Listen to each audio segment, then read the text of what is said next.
What happened to the British Empire? And what is the Commonwealth? In 1926, when Queen Elizabeth II was born, Britain ruled over nearly a quarter of the world's population through its colonies. Over centuries, the British Empire refined systems to control and extract wealth and resources from them. Like in Barbados, where they exploited the descendants of people kidnapped from Africa on their sugar plantations.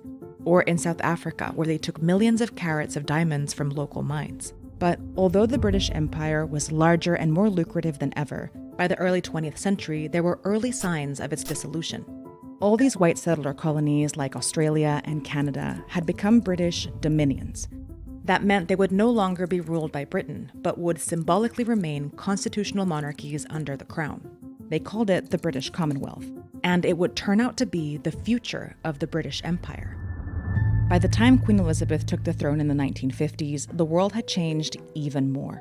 After World War II, Britain's economy was suffering, and across the empire, independence movements were on the rise, like in India, where independence movement leaders had been fighting for sovereignty for decades, or in Kenya, where 1.5 million people fighting against British rule were forced into concentration camps. As the empire realized there was no stopping decolonization, the monarchy focused on maintaining its relevance. Even though the Queen would not attend the lowering of the British flag, her family would.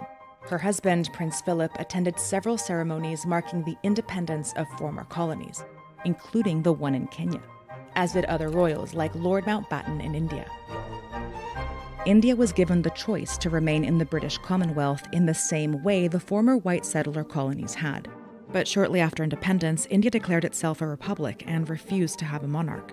So, in an effort to maintain ties, the British Commonwealth reinvented itself. As the Queen put it during her first major royal tour as head of the Commonwealth, "The Commonwealth bears no resemblance to the empires of the past.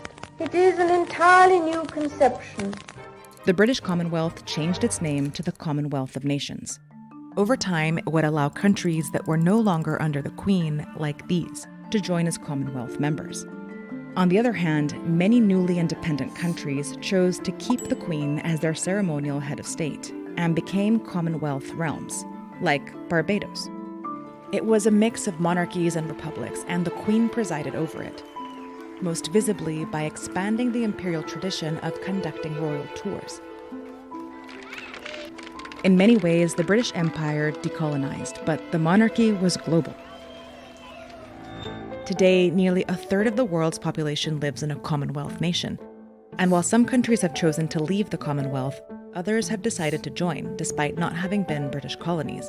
That's partly because although the Commonwealth is more or less a club whose members don't have legal obligations to each other, it's also one of the world's largest political organizations and can be a useful forum for countries that want to amplify their voice or gain access to big diplomatic players like the UK, India, Canada, or the Crown itself. And although its members decided to make King Charles the next head of the Commonwealth, they weren't required to. Anyone can lead the organization, which leaves open the possibility that the Commonwealth, started by the British Empire, has a future led by the very colonies it was designed to corral.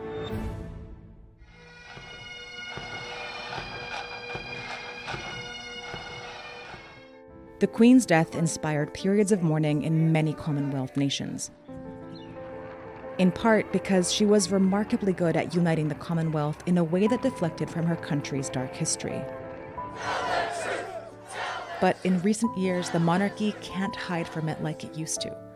From the darkest days of our past and the appalling atrocity of slavery, which forever stains our history, the reckoning with Britain's colonial history has reignited debates over the role of the monarchy in the Commonwealth.